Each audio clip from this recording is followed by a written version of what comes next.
Hey guys, so I wanted to talk about something that I'm surprised I haven't really discussed yet, and that is part of the exceptional parents group, I think, includes military kids and military parents. And I cannot think of a more exceptional group than they. And when you combine the two, when you're a military parent and you have an exceptional child, wow, I mean, my heart goes out to you, and I cannot think of a more noble position to be in. So we're getting near the end of spring, and right now it's spring break, so I love this weather. But with it comes a lot of different emotions. And one of the things that I dread every single year is the summer and June in specific, because that is when most families, military families, move. And when they move, they take a part of my heart with them. And I know that it's so hard because I grew up military. My dad was Army. And so we moved every 2 to 3 years, depending on the assignment. And so a lot of the people that come to our area, they go to different schools, War College, ACSC, just different types of schools that are only a year long. Sometimes if we're lucky, they're in multiple sequential schools, so they'll be here maybe 2 years. But we have a lot of families that move in and move out in a year's time. And I cannot imagine what that must be like for them, especially when you make bonds, you make friendships, you get used to the culture. I have friends who've moved here from overseas, and so they're finally in the States, and then maybe they have to move overseas again. I have family moving to Sweden, another one moving to Germany, another one moving to England. I have another one moving to California. So all over the world. And so it's an interesting thing to see and witness. These families, how close-knit they are. You have to be. I know my brother and I were best friends for a long time because we only had each other. And so anyway, I just wanted to give a shout out to those military families and wish them the best. I just can't imagine how hard it must be. I'm just thinking, because it's a bittersweet thing. I know that they're anticipating great things where they move to, but they're also going to miss their friends.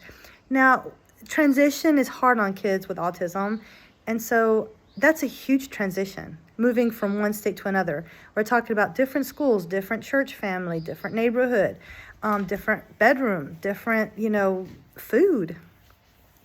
And so it's a lot of changes all at once. And I would love to hear, how do y'all prepare your children for that? How do you prepare yourself mentally and physically? The physical part is hard enough, moving all your stuff every year. But how do you talk to your children about the move, and how do you prepare them? I don't know. I've never been in that situation. I've been on the receiving end of it, where my parents would say, okay, we're going to be moving to Alabama. And I was like, oh, Alabama. And you look it up and oh, okay, it's not too far from where we live now.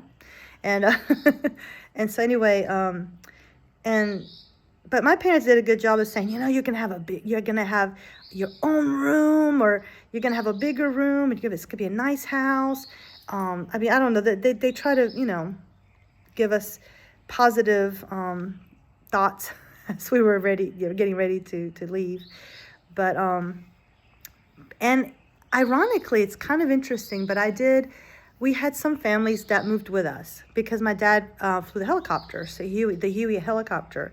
And so a lot of our friends were also helicopter pilots and warrant officers at that. So kind of moved similar places. And some of them even decided to retire in the same place, which that's kind of cool.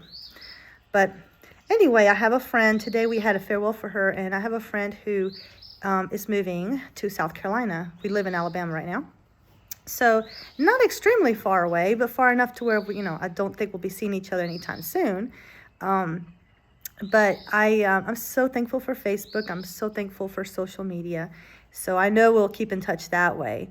But I bet that's one of the things, that does help our kids, is that they'll be able to keep in touch with their friends. So help them out with that. Make sure that they have a way to connect after y'all move. And my day, I would always make sure I have everyone's snail mail, address. and I would have pen pals all over the world.